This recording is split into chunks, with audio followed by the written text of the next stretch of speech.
Anyways, but I was just going to say on that, one of the things I think is really cool about once you start to really identify what it is that you're feeling is you can actually address it. Like, you can actually address what it is that you're feeling, like with the behavior, right? The behavior can now come in and be like, oh, you know, I'm feeling, and one of the emotions might be, I feel threatened. So now I can have a constructive conversation addressing what it is that I'm feeling, rather than just the overall feeling of like, I'm just angry. It's like, it's not really helpful sometimes when, you know, I'm just angry. It's like, oh, are you, yeah. Then you start reacting instead of responding. And so one thing I just want to give to you, because I feel like it might be helpful when it comes to identifying your emotions, and that is to how to actually identify your emotions, because sometimes we may say certain things that isn't really helpful to the process. So I don't know if you ever heard somebody say a phrase like this.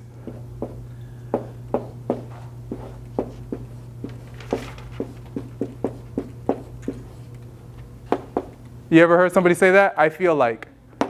You ever heard somebody say that? I feel like. Well, what's funny is when you say this statement, you're not actually saying what you feel. You're not saying what you feel at all.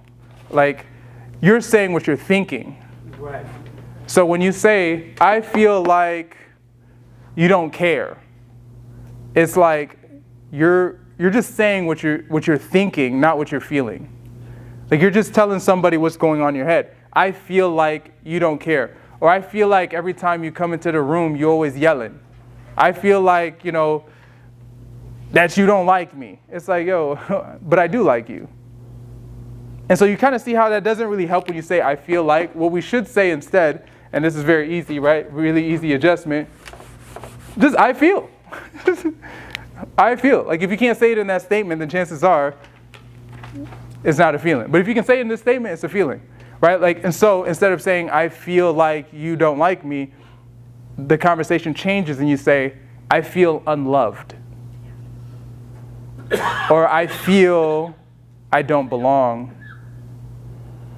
And so, like, I feel abandoned. I feel betrayed. I feel disrespected. I feel, and you just go to the emotional wheel, right? Like, you go to the emotional wheel and you look at all the different options that you have to express the way that you feel. But the moment you start to say, like, I feel like, is when you start to go down a road that's not really helpful for you or for anyone else. And so that kind of goes into like what we're talking about next, when it talks about managing your emotions. How do you manage them? I feel like just looking up the wheel is like a way to manage, because like by the time you're like done looking at the wheel, I mean, you're kind of calmed down. I was so dead. No, that's facts. That's facts. And when we have an emotion, we go, oh, wait, that's how I'm feeling. That's how I'm feeling. No, you know, we laughing, but it's really helpful. It's really helpful. These are tools that you can use to help you communicate. They're tools that are used to help you to be a lot more emotionally intelligent. And so if you're having a conversation with somebody and you start to have these feelings rise up, well, yeah, it might be awkward in the middle of a conversation. Hold on a second. Let me just figure this thing out, right? Hey, listen, if you want to do it in the middle of a conversation, I'm not going to stop you.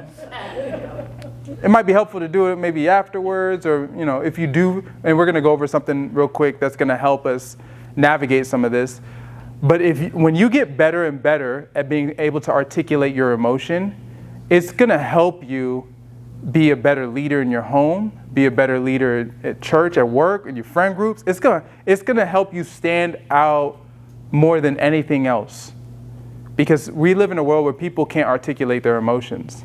And so if you can articulate your emotions, you're ahead of the crowd. But I want to show you something, and this is something that has been super helpful for me on this journey. And this is something I recently learned, right? And so there are 3 levels to our emotions. And this is Again, this has been super beneficial to me on this journey. There are 3 levels to your emotions. And if you can learn these 3 levels, it's going to help you know what to do and when. So the first level of your emotions is like the calm state. This is level 1. This is like a calm state. This is a state where you can have conversations with friends. You can have conversations with family. Like, this is your natural, chill mood. I don't have anything that's triggering me. I don't have anything that's making me feel anxious, worried, fearful, nothing. I'm just in a mood where I can have a conversation and logically get what you're trying to say and logically share what I'm trying to say, and we could just have a convo, right? This is level 1. So level 2 is a little bit more interesting. Level 2 is the state where now adrenaline has entered your body, right?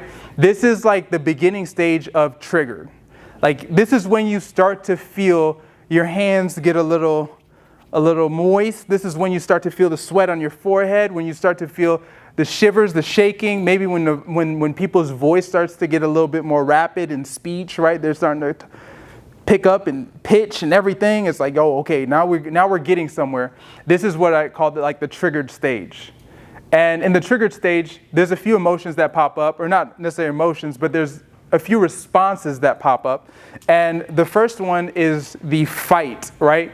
And so when you get triggered in this stage, you feel like you want to fight. You feel like you want to, this is when somebody's like, you're getting defensive, right?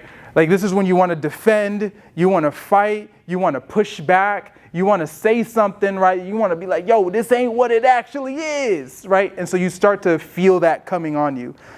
This might be the place where you want to flight, right? So this may be like, yo, I want to get out of this conversation.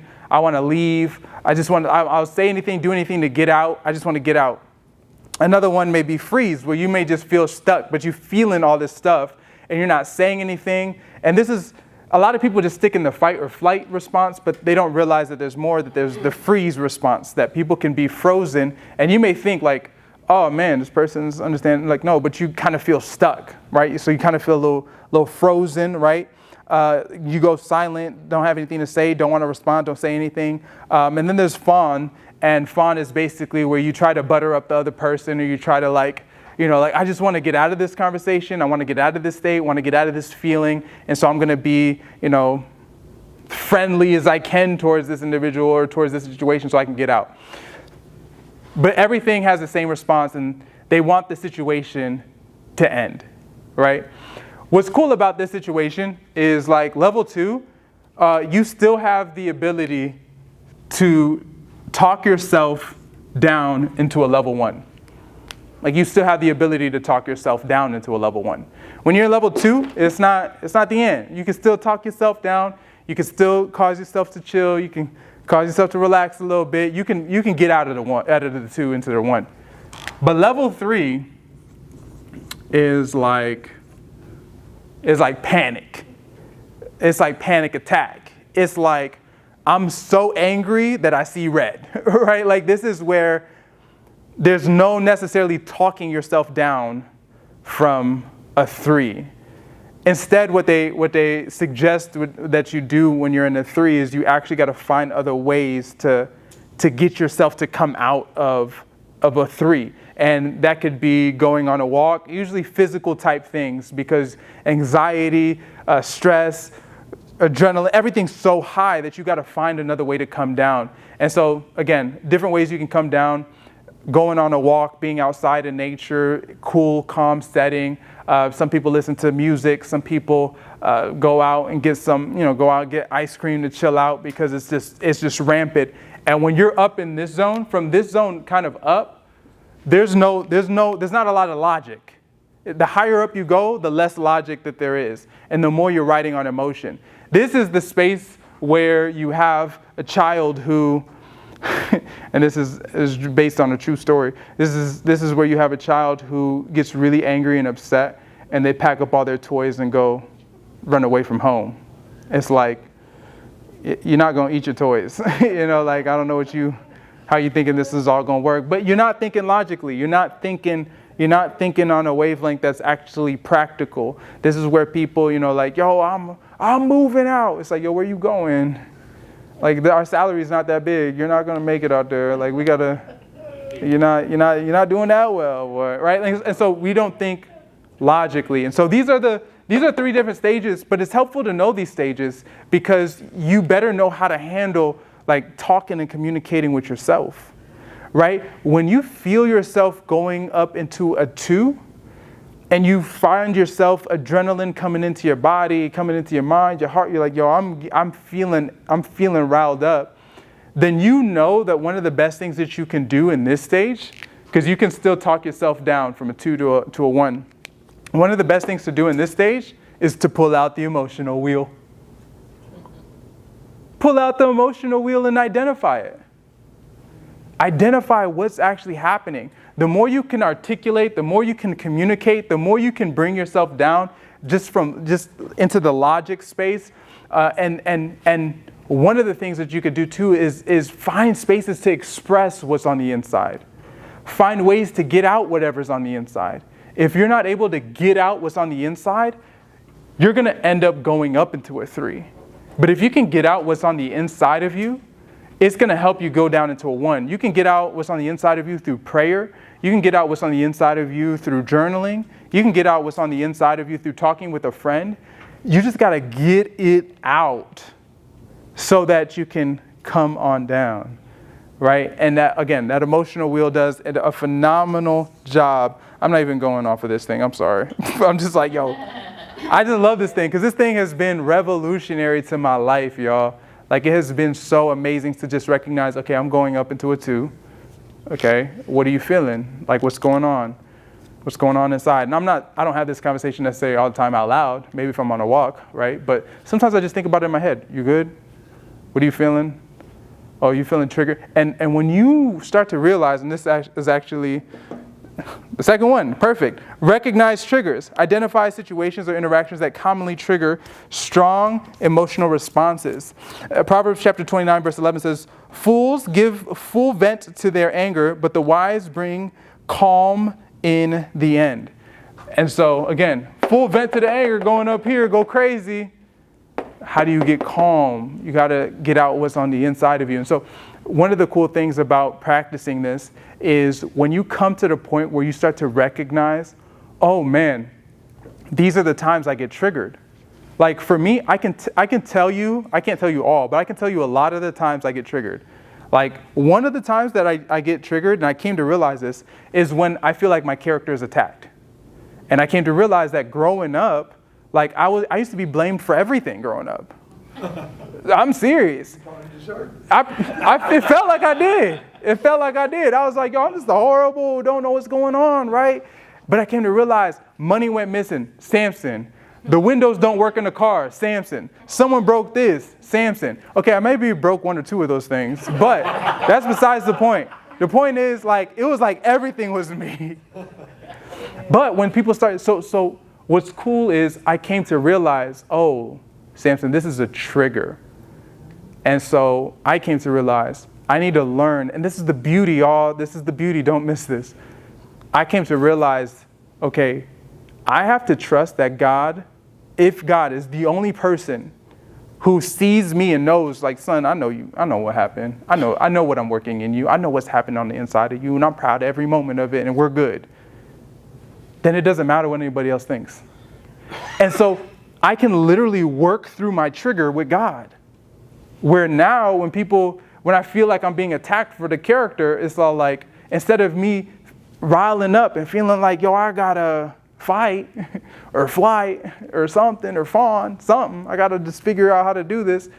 Now I can just be chill and help to manage the emotions of others. And that's what's cool, right? When you start to navigate this. So again, recognizing triggers is super key. And even if you can, and this may seem weird, but even if you can have a journal where you just document triggers that pop up and you come to realize like, oh man, I really get triggered a lot with these 3 or these 4 emotions. Like these emotions have been popping up, causing me to get triggered. What's going on? What's happening? I'm going into 2, and then I'm coming up to 3. And then now when I'm up in the 3, I can't even talk myself down. Now I got to go on a walk to chill out so that I can get to a 2 to talk myself down. And what's beautiful is, and I got to, getting hyped and go in. But what's beautiful is when you see the way that God operates, like, God doesn't come with accusations when he comes to people in the Bible. Like, he comes with questions.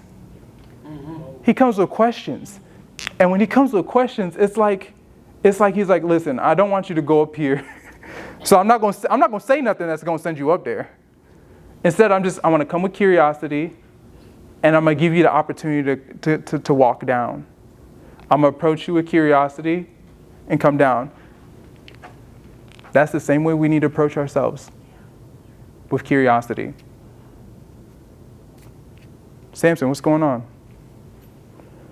Y'all, like this is, I think it's in the next one. I think I put it in here. Yep, next one. Self-soothing techniques. Develop strategies to calm oneself during moments of heightened emotion, such as developing breathing, such as deep breathing, positive self-talk, seeking support from others, etc. But I really wanted to get to this, which is Psalms 42, verse 11. It says, "Why, my soul, are you downcast? Why are you disturbed within me? Put your hope in God, for I will yet praise him, my Savior and my God." Y'all, this is David talking himself down. He in the two, he feel the body going crazy. He's like, okay, why are you downcast? Like, why are you sad right now? Why are you depressed?